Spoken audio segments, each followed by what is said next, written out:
Hello, hello. Bonjour tout le monde et bienvenue sur ma chaîne. Donc j'avais envie de faire un mini cours sur les arcanes majeures du tarot de Marseille. Et aujourd'hui j'ai choisi de faire le pape. Alors j'ai pris trois cartes de trois jeux différents de tarot, bien sûr.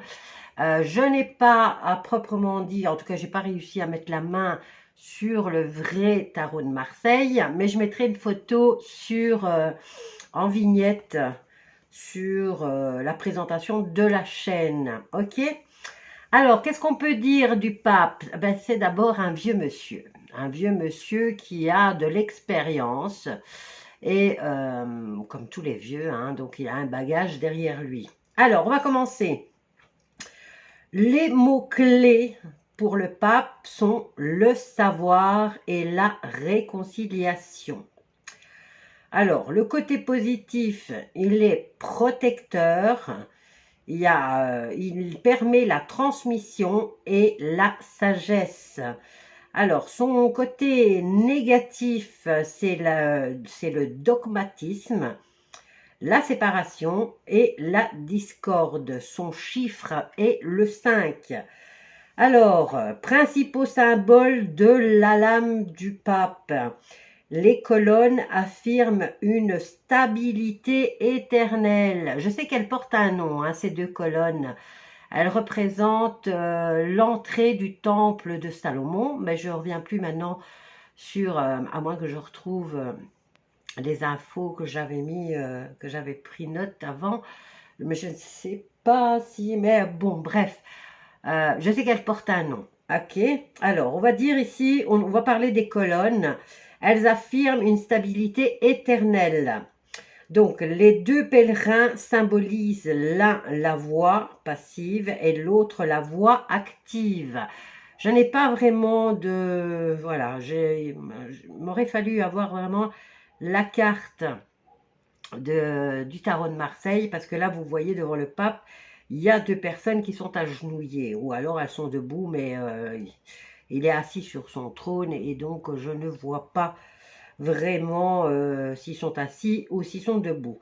Bref, la tiare représente le triple pouvoir du pape, un peu comme les rois portent, hein. Donc il a une tiare avec des pierres précieuses dessus. Le signe de bénédiction évoque la transmission de la connaissance. La croix à trois branches manifeste son pouvoir sur les trois mondes, donc spirituel, terrestre et matériel. Alors, sur la carte du tarot, ici, nous avons, j'ai pas mon bic là, ici, il a juste un objet derrière, on dirait une bouteille avec un liquide à l'intérieur. Sur le tarot de Marseille, il n'y a pas ça. Donc ça, c'est le jeu alors, le maçonnique tarot. Voilà. Alors ici, je ne vois pas, mais ici, vous pouvez voir hein, les deux pèlerins juste devant. Et sur le tarot de Marseille, vous n'avez pas la flasque. Donc, je ne sais pas exactement ce que représente pour les francs-maçons cette bouteille derrière avec ce liquide rouge. Enfin, j'ai ma petite idée, mais bon, je ne vais rien dire. Ok. Donc, comme je vous disais, la croix à trois branches manifeste son pouvoir sur les trois mondes, donc le spirituel, le terrestre et le matériel. Alors, qu'est-ce que je peux dire d'autre? Alors, je vais aller faire ma petite recherche. Je vais prendre mon autre cahier. Voilà. J'approfondirai peut-être un peu plus après. Donc, vous savez aussi que les couleurs qu'il porte ont une signification. Hein. Donc, le pape est séparé de la papesse donc sur la carte, par l'impératrice et l'empereur. Donc, ça serait les enfants. Tout comme l'empereur, le pape recouvre sa robe bleue d'une cape rouge. Le rouge est sur le bleu, à l'inverse des premiers personnages féminin où le bleu était sur le rouge. Les bordures de son manteau sont jaunes, tout comme le gant qu'il porte à la main gauche et qui se referme sur la croix à 3 traverses. À 3, donc. Qui attribue avec la tiare de la papauté qui symbolise la puissance créatrice à travers les 3 mondes, donc divin, psychique et physique. Le pape est assis sur un trône derrière lequel se trouvent 2 colonnes. Symboliquement, ben voilà, j'ai retrouvé, en fait c'est écrit là, hein, je vais vous le dire. Hein. Symboliquement, ce sont les colonnes qui jadis marquaient l'entrée du temple de Salomon à Jérusalem. Donc, une des colonnes s'appelle Jachin et l'autre Boaz. Oui, Boaz. Donc, Jachin représente la stabilité et Boaz la force. Ces 2 colonnes sont bleues. Alors ici, elles ne sont pas bleues, mais sur le tarot de Marseille, normalement, elles sont bleues. Le pape s'appuie sur des valeurs spirituelles, donc paix intérieure et sérénité sont seuls capables de donner accès au temple, c'est-à-dire à la vie de l'esprit ou à ce que d'autres appellent l'intelligence du cœur. Dans le temple de Salomon, les chapiteaux fondus par le maître Hiram avaient 5 coudées pour mesure de base. 5 étant le nombre du pape. Dans la tradition maçonnique, les colonnes Jenkins et Boaz se trouvent à l'occident encadrant la porte du temple. Sur la colonne du nord, alors Jenkins se place les apprentis sur la colonne du midi. Boaz place les compagnons. Alors, les maîtres, eux, se situent entre les colonnes. On dirait une cérémonie, voilà. Ici, on est en train de nous décrire une cérémonie maçonnique, hein, ok, avec le pape. Donc, les maîtres, eux, se situent entre les colonnes, tout comme le pape. Dans la voie du milieu aussi se place-t-il où il le désire, soit sur la colonne du nord, soit sur la colonne du midi. Donc, soit à la colonne Jenkins, soit à la colonne Boaz. Chacune d'elles, je vous l'ai dit, l'une représente la stabilité et l'autre la force. Alors, c'est également au pied de ces colonnes que l'apprenti et compagnon reçoivent leur salaire, ce qui signifie qu'ils changent de grade, passant d'apprenti à compagnon et de compagnon à maître. Donc, comme je vous ai dit, c'est des... Bon, j'ai pas l'histoire du tarot à proprement dit. Là, je vous fais un petit résumé de ce que représente le pape, pour vous donner une idée. Qui sont donc ces 2 personnages au pied du pape? Eh bien, ce sont des apprentis et des compagnons. Tout d'abord, notons qu'ils sont 2, 2 étant le nombre de la manifestation, de l'altérité, de l'incarnation. Alors, tournés vers le pape, ils sont tout entiers dans l'expérience spirituelle.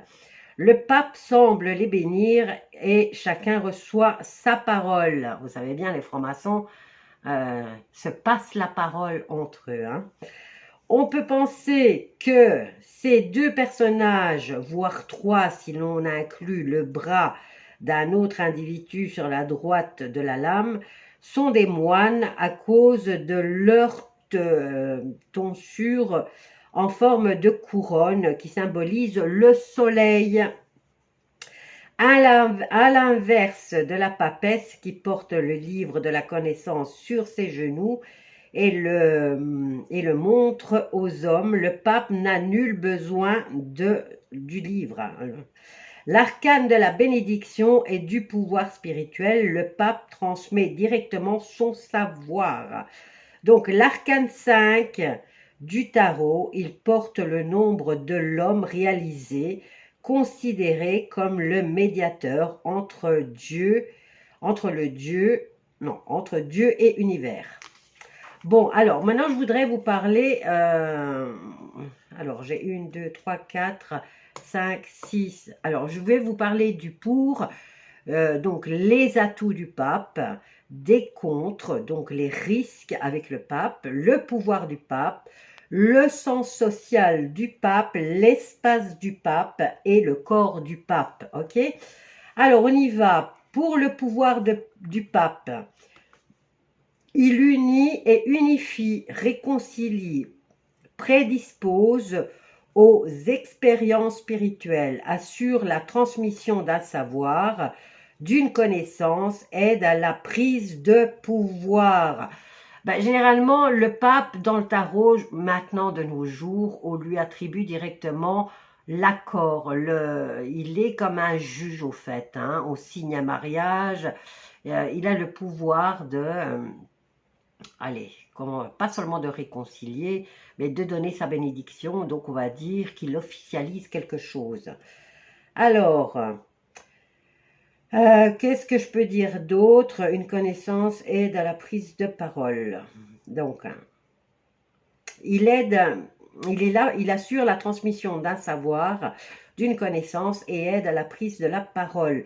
Donc, le sens social du pape, alors c'est un homme, un époux, un homme bon et protecteur, un chef spirituel, un homme d'église, un enseignant, un conférencier, un guide ou un religion. Donc, quand vous faites vos tirages, il peut représenter tout ça dans votre tirage, d'accord? Alors, son espace au pape, ben, c'est une église, un temple, un lieu de culte, de méditation, une salle de conférence ou de réunion, un lieu bénéfique. Bon, il est censé être bénéfique. Alors, son corps, les 5 sens. Hein, pour le corps, on a les 5 sens, lui, la vue, l'odorat, le goût et le toucher. Alors, respiration, la respiration et les mains. Alors, quand vous faites un tirage et que vous avez le corps, vous avez le pape qui sort et que vous devez faire peut-être par rapport à la santé, eh bien, vous savez qu'il représente les yeux, le nez, la gorge, le nez, le goût, hein, le toucher. Alors, en pour, tout ce qui est en atout avec la carte du pape. Alors, les accords, les unions, les mariages, les signatures de contrats, l'enseignement bénéfique plutôt tourné vers la philosophie, la religion, les choses de l'esprit. Un homme à dimension spirituelle, une personnalité bonne et généreuse, ok? Alors, en contre, par rapport quand parfois il peut être dans le tirage et représenter, tout dépend des cartes qui l'entourent, bien sûr. Eh bien, il peut en contre représenter le divorce, le contrat retardé ou rompu, la mésentente, le conflit, la mauvaise orientation dans les études. Donc ici, on peut vous dire aussi que vous devez vous méfier d'un homme sectaire et dogmatique ou un gourou faux prophète. Ok? Voilà, pour l'instant, c'est tout ce que je peux vous dire pour le pape, mais je ferai des recherches plus approfondies et je reviendrai vers vous pour de plus amples explications. Voici, je vous laisse avec ce petit monologue par rapport au pape. Bisous à tous.